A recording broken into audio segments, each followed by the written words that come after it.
Assalamualaikum warahmatullahi wabarakatuh. Jumpa lagi dengan Munti Afan. Kali ini akan berbagi tips tentang strategi dan contoh pembelajaran berdiferensiasi. Pembelajaran berdiferensiasi bukanlah hal yang baru dalam dunia pendidikan. Pembelajaran berdiferensiasi mengharuskan pendidik mencurahkan perhatian dan memberikan tindakan untuk memenuhi kebutuhan khusus siswa. Menurut Tomlinson, pembelajaran berdiferensiasi adalah usaha untuk menyesuaikan proses pembelajaran di kelas untuk memenuhi kebutuhan belajar individu setiap murid. Pendek kata, pembelajaran berdiferensiasi adalah profil pembelajaran yang mengakomodir kebutuhan belajar siswa dalam rangka mencapai tujuan dengan cara yang berbeda. Siapa yang menyiapkan cara berbeda tersebut? Tentu saja guru yang menyiapkan cara-cara tersebut. Jadi di sini yang harus kita garis bawahi adalah mencapai tujuan dengan cara yang berbeda. Itulah pembelajaran berdiferensiasi, yaitu pembelajaran yang mengakomodir kebutuhan belajar siswa dalam rangka mencapai tujuan dengan cara yang berbeda. Mari kita bayangkan kelas yang kita ajar saat ini. Ingatlah satu persatu murid di kelas Anda. Bagaimana karakter setiap anak di kelas Anda? Tahukah Anda apa kekuatan mereka? Bagaimana gaya belajar mereka? Dan apa minat mereka? Siapa yang paling pandai berhitung atau sebaliknya? Siapa yang paling pandai membacanya? Siapa yang perlu bantuan untuk memahami bacaan? Siapa yang senang menulis? Siapa yang senang berbicara? Dan siapa yang suka bekerja kelompok? Atau siapa yang suka belajar sendiri? Bapak Ibu, inilah profil murid-murid kita. Bagaimana mereka bekerja dalam belajar? Ada yang gemar menulis, gemar membaca, gemar menyanyi, gemar mendengar, menggambar, atau bahkan membangun atau gemar dengan bangun ruang atau benda-benda yang berbentuk bangun. Ada juga yang gemar bermain. Nah, Bapak Ibu, murid-murid kita itu ada juga yang suka bekerja kelompok, ada yang suka bekerja dengan cara berpasangan, dan ada juga yang suka bekerja dengan sendiri. Setiap harinya, tanpa disadari, guru dihadapkan oleh keberagaman yang banyak sekali bentuknya. Guru secara terus-menerus menghadapi tantangan yang beragam dan kerap kali harus melakukan dan memutuskan banyak hal dalam satu waktu. Keterampilan ini banyak yang tidak disadari oleh para guru, karena begitu naturalnya hal tersebut terjadi di kelas dan betapa biasanya guru-guru menghadapi tantangan ini. Berbagai usaha dilakukan yang tentu saja tujuannya adalah untuk memastikan setiap murid di kelasnya sukses dalam proses pembelajarannya. Bapak Ibu, berikut contoh kegiatan pembelajaran. Dalam suatu kelas, ada 3 murid yang selalu selesai lebih dulu saat diberi tugas matematika. Gurunya khawatir jika 3 anak ini tidak ada pekerjaan, nanti akan mengganggu murid lainnya. Akhirnya, guru berinisiatif untuk menyiapkan lembar kerja tambahan untuk 3 murid tersebut. Jadi, jika anak-anak lain mengerjakan 15 soal, maka ketiga murid tersebut disiapkan lebih dari 15 soal. Berdasarkan contoh tadi, menurut Bapak Ibu guru atau penonton, apakah strategi yang dilakukan oleh guru tersebut sudah tepat? Tentu saja jawabannya tidak tepat. Mengapa? Karena pembelajaran berdiferensiasi bukan berarti guru harus mengerjakan dengan cara yang berbeda untuk setiap muridnya. Bukan berarti guru harus memperbanyak jumlah soal untuk murid yang lebih cepat. Pembelajaran berdiferensiasi bukanlah berarti guru harus mengelompokkan siswa berdasarkan kepandaiannya atau sebaliknya. Bukan pula memberi tugas yang berbeda untuk setiap anak. Guru tidak harus berlari ke sana kemari untuk membantu si A, si B, atau si C dalam waktu yang bersamaan. Karena guru bukanlah malaikat yang bersayap atau Superman yang bisa membantu siapa saja, kapan saja, dan dalam waktu yang bersama. Selanjutnya kita akan mempelajari bagaimana kita dapat melakukan pemetaan kebutuhan belajar siswa. Tomlinson dalam bukunya yang berjudul How to Differentiate Instruction in Mixed Ability Classroom menyatakan identifikasi kebutuhan siswa paling tidak terdiri dari 3 aspek, yaitu kesiapan siswa, minat belajar siswa, dan profil belajar siswa. Kesiapan belajar siswa dapat dilakukan melalui tes diagnostik dan juga tes awal yang dilakukan sekolah sebagai dasar untuk menentukan perencanaan pembelajaran. Kemudian untuk minat bisa dilakukan dengan menggunakan kuesioner minat belajar di awal tahun pelajaran. Bisa juga dilakukan survei dengan mengajukan pertanyaan dan meminta siswa untuk menghubungkan minat mereka dengan suatu topik studi. Profil belajar siswa itu bisa dilihat dari bagaimana gaya mengajarnya, bagaimana tingkat kecerdasannya, bagaimana lingkungan belajar yang sudah kita bangun, dan bagaimana preferen belajar yang lainnya. Contohnya budaya yang dibangun di sekolah dan juga jenis kelamin. Nah, inilah Bapak dan Ibu guru cara mengidentifikasi kebutuhan siswa menurut Tomlinson. Keputusan untuk menambah soal tambahan dengan jenis soal yang sama dan tingkat kesulitan yang sama juga kepada 3 murid yang sudah selesai mengerjakan terlebih dahulu belumlah dapat dikatakan sebagai diferensiasi. Apalagi tujuannya adalah agar 3 murid tersebut ada pekerjaan sehingga tidak mengganggu siswa yang lainnya. Pembelajaran berdiferensiasi haruslah berakar pada pemenuhan kebutuhan belajar murid dan bagaimana guru merespon kebutuhan belajar tersebut. Dengan demikian, guru perlu melakukan identifikasi kebutuhan belajar dengan lebih komprehensif agar dapat merespon dengan lebih tepat terhadap kebutuhan belajar murid-muridnya termasuk ketiga murid tersebut. Nah, Bapak Ibu, berikut kami sampaikan strategi diferensiasi. Bagaimana mengelompokkan perbedaan.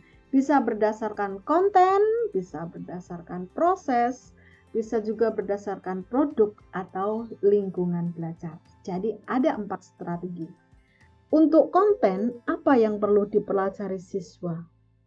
Bagaimana siswa mendapatkan akses untuk mendapatkan pengetahuan dan keterampilan? Kalau produk, bagaimana siswa dapat menunjukkan hasil belajarnya? Berbentuk diagram, berbentuk produk 2 dimensi, 3 dimensi, mau gambar, mau benda, atau yang lainnya. Untuk proses, ini bisa dibedakan bagaimana siswa dapat menguasai pengetahuan dan keterampilannya.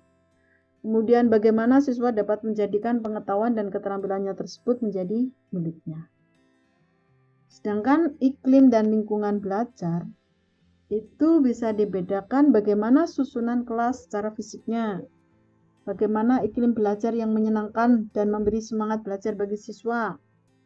Kemudian bagaimana interaksi antara guru dan siswa dalam pembelajaran. Nah, ini hal-hal penting dalam menentukan strategi pembelajaran berdiferensiasi berdasarkan konten, produk, proses, atau iklim belajarnya. Setelah kita mengetahui strategi diferensiasi, sekarang akan kita bahas bagaimana siklus proses diferensiasi pembelajaran. Yang pertama, kita melakukan asesmen diagnostik. Nah, dalam asesmen ini kita ingin mengetahui sejauh mana kesiapan siswa, kemudian apa saja minat siswa, dan bagaimana cara belajar atau gaya belajar mereka. Setelah kita tahu kesiapan, minat, dan cara belajar mereka, maka kita dapat menentukan prosesnya. Bagaimana guru merancang pembelajaran dan mengelompokkan murid-muridnya. Di samping itu, kita juga dapat menentukan materi. Apa cakupan materi yang akan diajarkan? Tentu saja kita merujuk pada kurikulum, yang mana kurikulum harus memuat tujuan pembelajaran yang jelas. Nah, setelah kita asesmen kesiapan murid, minat murid, dan cara belajar murid, prosesnya sudah kita tentukan, kontennya juga sudah kita tentukan, sudah kita lakukan proses pembelajarannya, berikutnya adalah asesmen. Bagaimana kita melakukan asesmen? Apakah melalui produknya atau evaluasi? Dalam menentukan asesmen, baik produk maupun evaluasi ini, harus juga sesuai dengan kesiapan, minat, dan cara belajar siswa. Tentu saja juga harus sesuai materi dan proses pembelajaran. Inilah Bapak Ibu siklus proses diferensiasi pembelajaran. Dimulai dari diagnosis, asesmen diagnosis sampai dengan asesmen produk maupun evaluasi. Berikut contoh diferensiasi konten berdasarkan minat murid. Jadi, di sini ada seorang guru sastra Inggris kelas 10 ya, sedang mengajar tentang menulis analisis perbandingan dua karya sastra puisi. Setelah melakukan analisis profil dan kebutuhan murid, guru mendapati murid yang berbeda-beda. Kemudian guru memberi dua puisi berdasarkan minat masing-masing. Jadi kontennya adalah menulis analisis perbandingan dua karya sastra puisi berdasarkan minat masing-masing. Kelompok murid yang menyukai alam diberi puisi tentang pantai, gunung, laut, cakrawala, hewan, dan lain-lain. Kelompok murid yang menyukai musik diberi puisi tentang instrumen, lagu, dan alat musik. Kelompok murid yang menyukai hal-hal sosial diberi puisi tentang permasalahan sosial, keadaan masyarakat, persamaan hak, emansipasi, toleransi, dan lain-lain. Contoh berikutnya, diferensiasi konten berdasarkan profil belajar murid. Seorang guru IPA kelas 4 SD sedang melakukan analisa profil kebutuhan murid. Guru memberikan materi sesuai dengan profil belajar muridnya.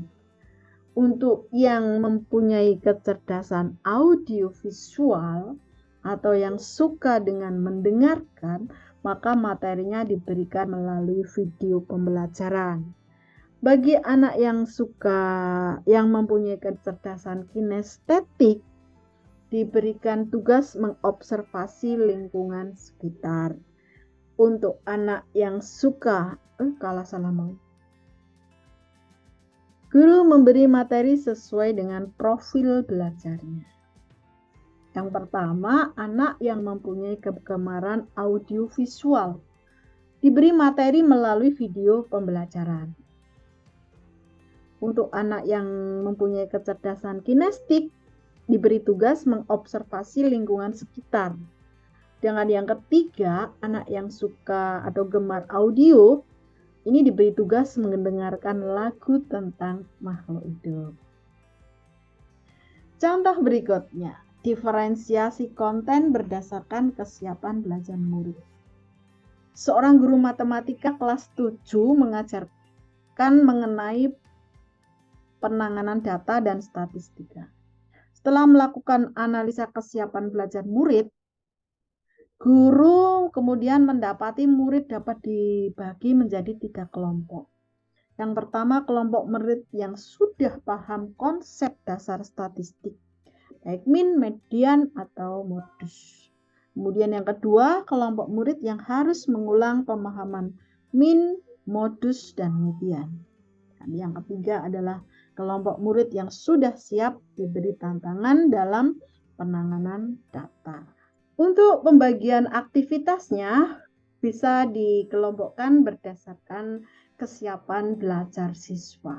Di sentra 1 di sini anak-anak diberikan studi kasus untuk peserta didik kelompok 1 yang sudah memahami konsep dasar min, median, modus, berlatih menggunakan studi kasus dari guru dengan kompleksitas yang lebih.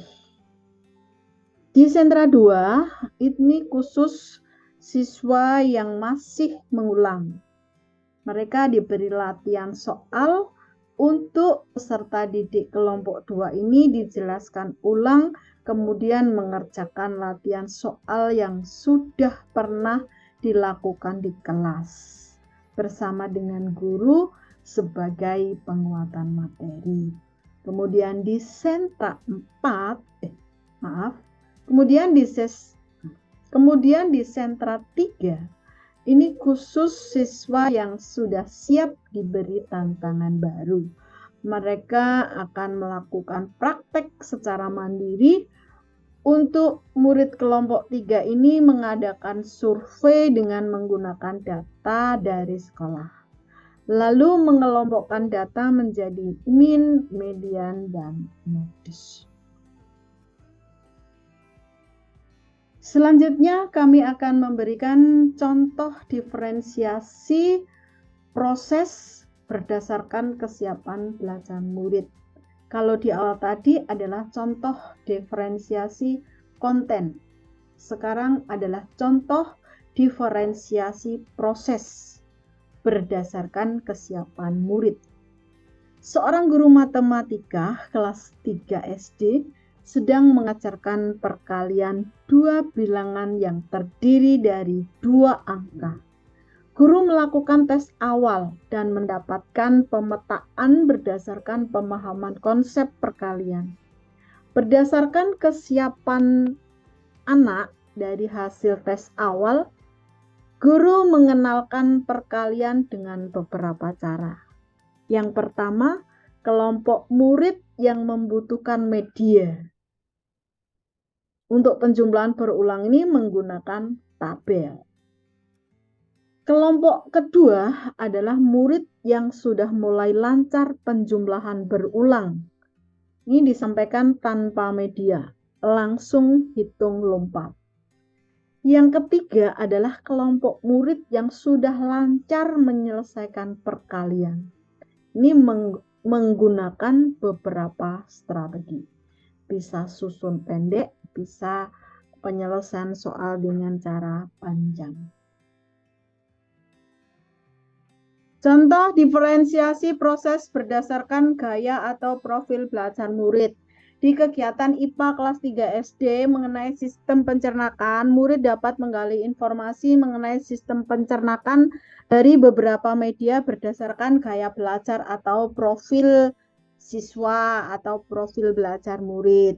Anak yang memiliki gaya belajar audiovisual bisa menggali informasi melalui video pembelajaran. Anak yang mempunyai gaya belajar kinestetik dapat menggali informasi dari lingkungan sekitar, sedangkan anak yang memiliki gaya belajar visual dapat menggali informasi melalui buku dan infografik.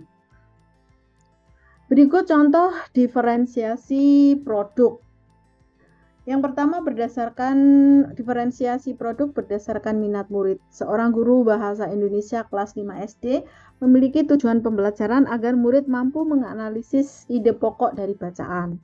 Oleh karena itu, di akhir pembelajaran, guru memberikan pilihan kepada siswa untuk mengerjakan asesmen berdasarkan minat murid. Yang pertama, untuk kelompok murid yang gemar menulis dapat menganalisis ide pokok melalui tulisan dari cerita yang dipilih. Sedangkan untuk kelompok yang gemar bercerita dapat menganalisis ide pokok bacaan yang dipilih melalui video atau presentasi di kelas. Sedangkan untuk kelompok murid yang memiliki minat dengan ruang atau bangun ruang dapat membuat analisis ide pokok bacaan yang disusun dalam sebuah bangun ruang. Contoh diferensiasi produk berdasarkan kesiapan belajar murid. Dalam pelajaran matematika kelas 7 membahas tentang penanganan data dan statistik. Guru mendapatkan informasi dari asesmen diagnostik, guru mendapati pemahaman yang berbeda-beda. Kemudian guru membedakan produk akhir setiap kelompok.